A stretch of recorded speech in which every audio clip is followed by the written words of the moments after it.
Hey, good afternoon, folks, and happy Focus Friday. It's me, Mr. Schultz, coming at you with another Friday video, and I'm shooting on location today from the Sisseton Food Pantry, which is one of the places that I help oversee in my role as a pastor in this community. And anyway, we've been talking about focus lately and how focus is an acronym, right? It's composed of the letter F. We've talked about that, where it stands for family, and family means forget about me, I love you. Remember, family is all about personal sacrifice. And then we talked about the letter O and how O stands for opportunity. And I defined opportunity as being adversity in disguise. And the big thing with opportunity being not so much about what you see that's in front of you, but how you see what's in front of you, which took us then to the letter C, which stands for culture. And I define culture as being that feeling or that vibe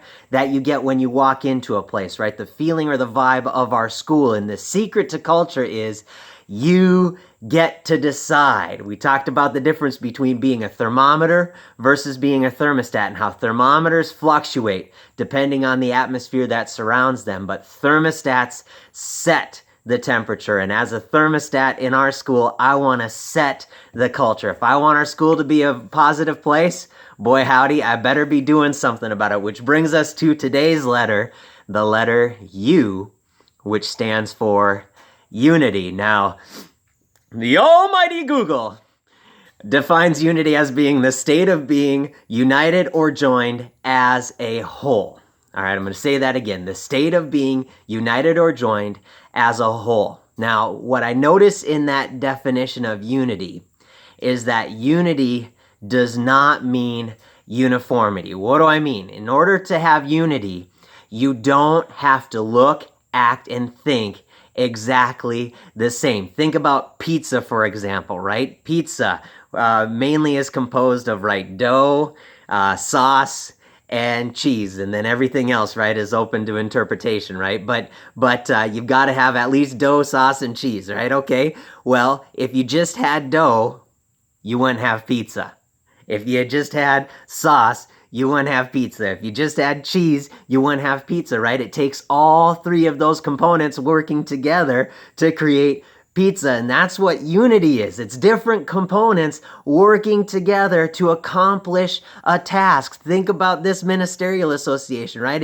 It's a bunch of different churches that help fund and operate this food pantry. We're all a bunch of different churches, but we're all working together for this one noble task of providing food for families in these communities that can't afford it, right? Unity doesn't mean uniformity. Unity doesn't mean that you and I have to see things eye to eye.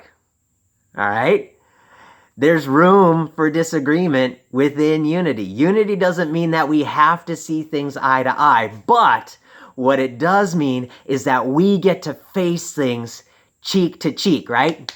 These guys, cheek to cheek, right? Side by side. We don't have to see things eye to eye, but we get to face things cheek to cheek, side by side in this bigger dance that I like to call compromise, right? Where we get to set our differences aside to accomplish a bigger goal for the greater good, right? We get to set aside our differences to keep our focus on what really matters. And guess what? You matter, I matter, and together we matter, you guys. Hey, have an awesome rest of your Friday and a great weekend. See ya.